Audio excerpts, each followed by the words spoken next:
सर्वांना नमस्कार. मी राहुल कर्डिले, जिल्हाधिकारी नांदेड. काल रात्रीपासून नांदेड जिल्ह्यामध्ये अतिवृष्टी मोठ्या प्रमाणावर झालेली आहे. त्यामुळे आपल्या जिल्ह्यातले नद्या, नाले, ओढे, सर्व मेजर डॅम्स, मायनर डॅम्स हे सगळे ओव्हरफ्लो होत आहेत आणि अनेक गावांचा संपर्क सुटलेला आहे. अनेक गावांमध्ये पाणी शिरलेलं आहे आणि त्यामुळेच आम्ही खबरदारीचा इशारा म्हणून जिल्ह्यातील सर्व शाळांना सुट्टी दिलेली आहे. त्याचसोबत महाविद्यालय पातळीवर निर्णय घेण्याचा अधिकार त्या उपविभागीय अधिकाऱ्यांना आम्ही दिलेला आहे.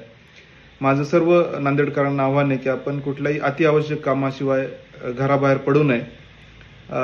आपण सुरक्षित ठिकाणी राहावं आणि विशेषतः विष्णुपुरीच्या कॅचमेंटमध्ये जो पाऊस पडतोय त्यामुळं नांदेड शहरामध्ये पण आता पाणी येण्याची शक्यता आहे. त्यामुळं विशेषतः जे सखल भागातले नागरिक आहेत त्यांनी सुरक्षित ठिकाणी शिफ्ट व्हावं. आम्ही सकाळीच आर्मीला कॉन्टॅक्ट केलेला आहे. ते थोड्याच वेळात नांदेडसाठी निघतील. त्याचसोबत बचाव कार्यासाठी आपली SDRFची टीम आहे, CRPFची टीम आहे आणि महापालिकेने पण त्यांचं टीम ॲक्टिवेट केलेली आहे.